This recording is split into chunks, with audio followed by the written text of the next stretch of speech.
obviously, but this is our first time talking to you since Cleveland and Christian and Mitch. How big is it to have those guys back for yet another run? Yeah, it's I mean, golly, anytime you get a great player, a committed great player, a great person, great character, and to have those guys leading the way is special.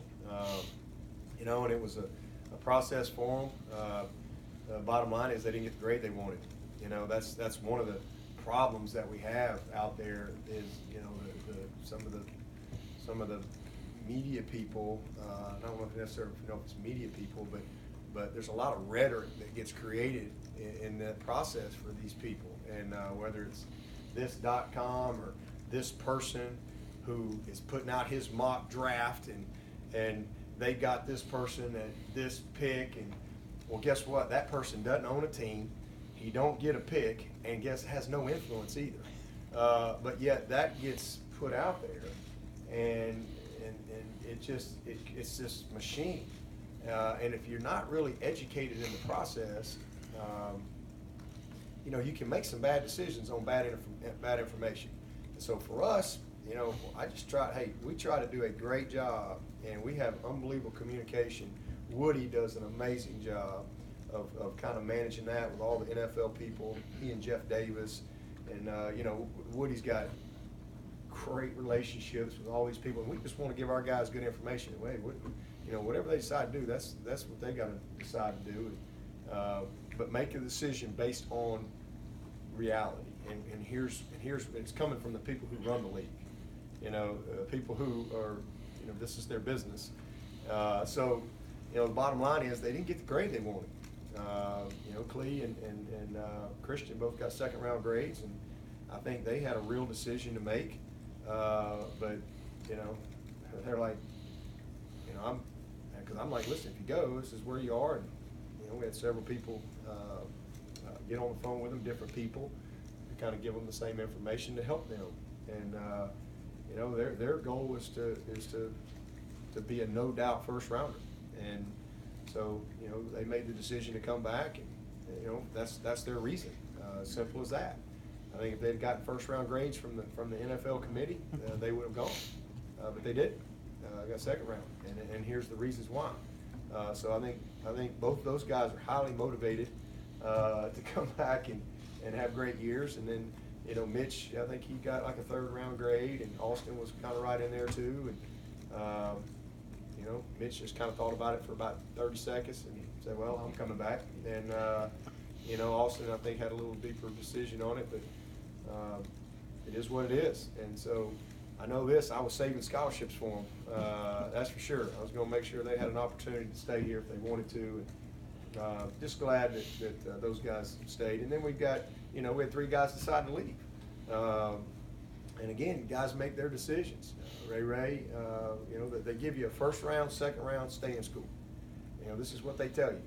And sometimes guys get stay in school great, but they choose to leave, and they have their own decisions. And again, my whole thing is just making sure that they truly understand their situation, the reality of the decision, the possibilities, and as long as they're at peace with all that, then hey man, you support them. I mean, these guys have been awesome for us. Ray had his best year. I think he's got a lot of talent. He's got a bright future, and I don't have any doubt that he's good enough to play at the next level. Same thing with Van. Van is a very talented player, and he understands his situation and his reality. But this is something he felt like he was ready to do. So my big thing is that they finish school. That's the big thing. To me, that's what I owe them, and I tell them that's what you owe me. That's what I want from you. I want you to make sure. I want to make sure that box is checked, and so at some point, we're going to get that done. And then Dion is just ready to go be a pro.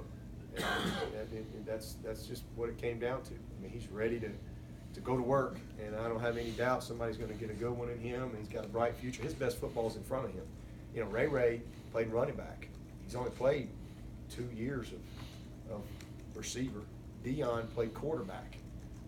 So their best football's in front of them, and they'll land on their feet and do a good job. And then we've had a few guys that have decided. Zarek decided to transfer, and he actually called me, asked me to help him, and I did.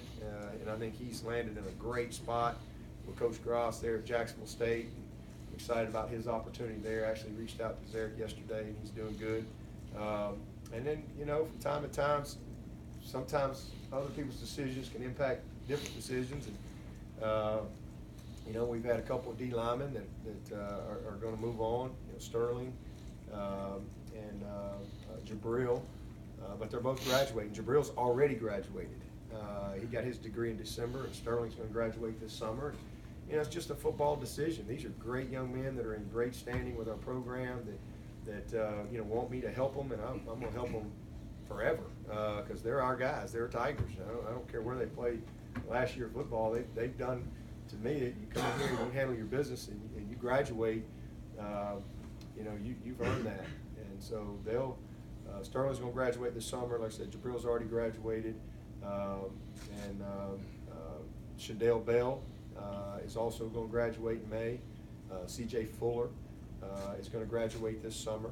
So we've got a few guys, and I always plan on those guys staying. That's just how I run the program. I don't project guys leaving. I can't operate that way. I'm committed to the guys here. That's who I'm committed to. And from time to time, a guy decides to move on, and he's going to have his degree. Listen, that's a decision on them, and I support them if that's what they want to do. So that's a little bit about what's going on off the field, but I mean, we're in a great spot, and again, got a great group to go to work with here in a few weeks. Dabo, you said these 6 weeks since the early signing day were a better experience. How so? Was it less stress on you guys? Was it less travel? Could you focus forward on 19, 20, 21, those kind of things? Well, it wasn't less travel because, it's contact period. When it's contact period, you're going to be out every day doing what you do. But, it just cleaned up the process. I wish it was earlier. I proposed about 4 years ago at the Coaches Association when I literally got up and kind of laid out a proposal. I wish it was earlier, and here's why, and here's, you give the kids an out. If the coach is fired, the coach leaves, then they become, and basically they can either firm up or they can be open market again to sign in February. But it ended up being in December, which is great. I'm a huge proponent of it. Always have been. Again, most of these guys have made their decision. We had 15 guys sign in December, and the majority of them would have signed in whenever. Some of them would have signed a year earlier if they'd had the opportunity. So